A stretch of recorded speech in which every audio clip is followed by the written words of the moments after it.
At what point did you find out that it was Cho, and how did you react?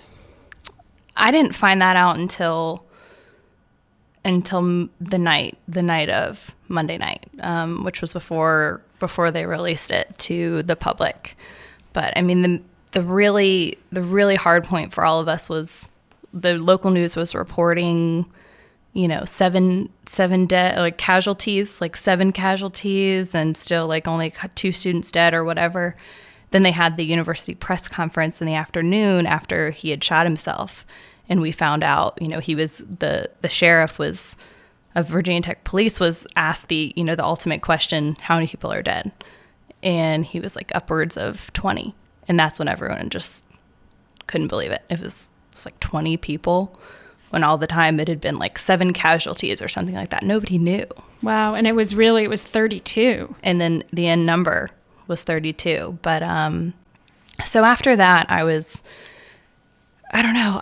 You would think in that situation that you would try and call every single person that you knew and get in touch with them and find out where they are and make sure that they're safe.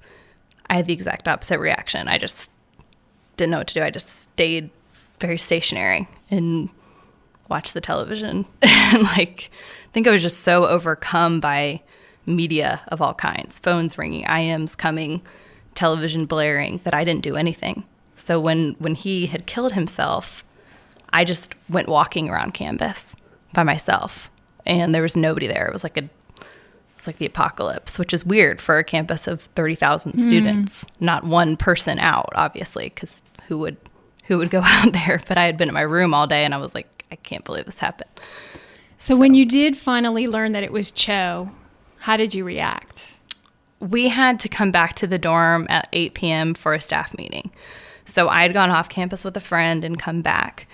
And when we got there, I got back a little bit late, and it was like everybody was in this circular formation. And as soon as I got there, they all like turned toward me with these like looks on their faces, like really blank looks.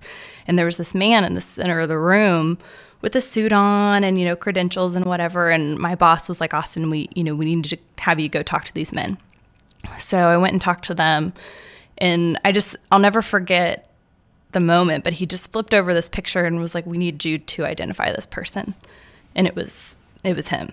And they didn't say anything else, but I just knew. I knew that it was him. Because like I said, it was like you never would have thought, but then when somebody is like, what about this? It just all comes flooding back. So I started crying. That was the first time I cried all day. But it was really bad. And you said that one of the RAs, your friend Ryan, was a victim. I found out shortly before the staff meeting, when I found out that Cho was the shooter, that Ryan was dead.